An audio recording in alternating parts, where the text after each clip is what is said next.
Hello everyone, as per the personality study of Akhenaten from the Year 12 Ancient History Syllabus, today we are discussing artistic innovations and development during the reign of Akhenaten.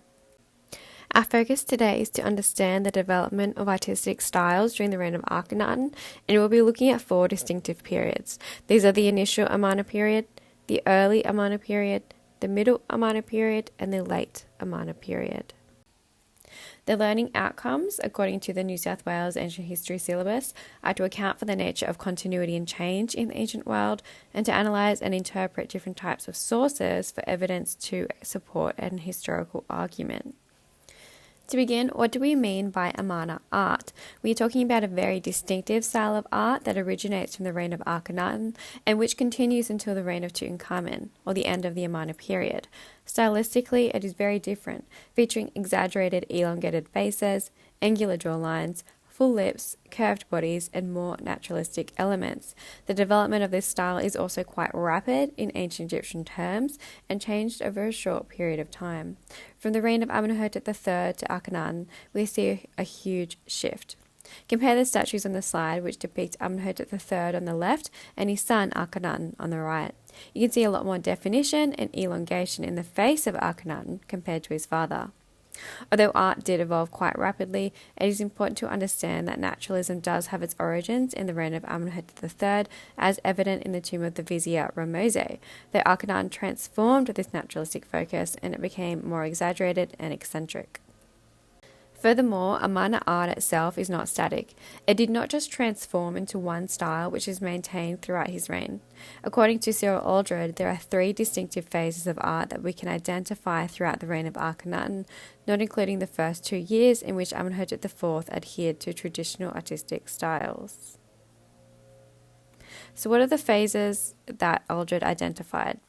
His first phase is the early Amarna period, which he dates from year 2 to 8. This is known as the early radical grotesque style at Karnak. The second phase is known as the middle Amarna period, dating from years 8 to 12. This is considered to be still radical, but it has more naturalism through showing emotion and movement. The late Amarna period, dating from years 12 to 17, is more mature, and this was softer, better proportioned, with more realism and exuberance. However, Aldred's phases combines the initial Amarna period and the early Amarna period together, which hides the clear divisions between the two styles. As a result, today I will be discussing 4 phases, with the first initial Amarna phase dating to years 1 to 2, which adhere to the traditional characteristics of Egyptian art. I also note that Aldred's hard delineations between the phases have been criticised by scholars as being too rigid, but they are still very useful to understand the development of Egyptian art within the context of the HSC. The first phase is the initial Amarna period, dating to years 1 to 2 of Amenhotep IV's reign. Here you will see the maintenance of Egyptian characteristics of art with the same proportions and style of Amenhotep III. It has been argued that the similarity between this and the art of Amenhotep III is evidence for the same designers and craftsmen being used.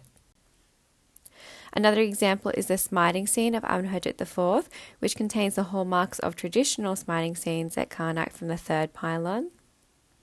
Though it has been horribly preserved, you can see that it contains the same fine, low, raised relief style and typical proportions of Egyptian art. The second phase is the early Amarna period, years 2 to 8. This is where art changes dramatically and is more evident on the Karnak Talatat. It should be immediately apparent that the characteristics, form, and method of carving images has changed dramatically into the so-called revolutionary style of the Amarna period. This style is the most evident from the Karnak Talatat, which were completed in a hurry and feature this deep sunk relief method, replacing the fine low relief of the initial Amarna period. In addition to a change in method, the nature of the art has changed. Now it is heavily exaggerated, angular, emphatic, and rudimentary, appearing almost gaunt. Note the elongated chin, the full lips, and the narrowing of the eyes, and the overall rigid appearance of this queen. The change in style was not restricted to relief, and we see dramatic developments also occur in statuary. These remains of colossal statues of Amenhotep IV from Karnak exemplify this change. Note the elongated faces, the exaggerated rounded chins, full lips, high cheekbones, and similar to the reliefs, narrowed eyes. You have here the contrast between the angular and round features that make this artistic style so distinctive. There is more expression in the face, and despite the exaggeration, the face is more natural and more recognizably a human face when compared to earlier Egyptian statuary, which are by comparison flatter and more two-dimensional. The Middle Amarna period, dating from years 8 to 12, display long faces and necks, narrow shoulders, short upper torsos, prominent buttocks, large thighs, and spindly legs. While it still embodies the radical aspects at Amarna, it shows emotion and movement. Aldred argues that this phase was impacted by the Memphite style of art and shows more restraint. Notably, Akhenaten and Nefertiti are no longer depicted as similar in this phase. Nefertiti lacks the drooping elements embodied in representations of her husband, and instead features a squared jaw, less slanted eyes, and the absence of deep nasolabial furrows. Her new representation is encapsulated by her famous bust from the workshop of Thutmose, which may have served as a new prototypical model for the reinvented depictions of the queen. Aldred argues that the reliefs from the tomb of Ai at Amarna are evidence for this intermediate style that occurs in between the radical Karnak style and the later, softer examples. You will note that the eyes are less slanted and narrow, they are not as elongated, and though the chins are still prominent, they are plumper. The faces overall appear less gaunt than the early Amarna phase. According to Aldred, to quote from Akhenaten and Nefertiti, page 63, this softening of style, however, seems merely to be the substitution of an early exaggerated mannerism by a more restrained, naturalistic interpretation of that mannerism. The final phase, the late Amarna period from years 12 to 17, are more rounded, full of movement, expression, and signs of aging. In this phase, collarbones, for example, do not project so much. The eyes are more modelled and open, with barely any slanting. Eyebrows follow a more natural course, and while lips are still round, they are less full and more realistic than the earlier examples. Statues appear more lifelike and fleshy, modelling the tendons in the neck, and they subtly reveal cheekbones and nasolabial furrows. In relief, the scenes from the tomb of Hoya, tomb number 1, are attributed to this later phase. The figures are drawn in the later, less extreme Amarna style, with slightly wider shoulders and a lower small of the back than in the earlier style. The length of the knee, which traditionally was 1/3 of the total height of the body, was now 1/3 of the height of the body until the throat, resulting in shorter legs and an elongated upper torso. Note how Akhenaten and Nefertiti appear more rounded, and the legs and arms are thicker.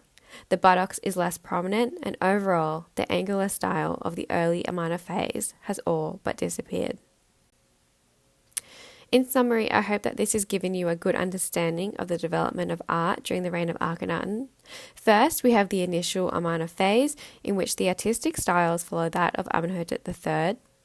From year 2, we have the early Amarna phase, in which this distinctive angular style comes into play. From year 8, a softer style of art is combined with the angular style, so we have round stomachs combined with thin legs. From years 12 onwards, Amarna art becomes more round, fleshy and soft. Stomachs are round, but now their legs are thicker and more in proportion with the rest of the body. Overall, we can see the development transforming from traditional to angular to soft and fleshy.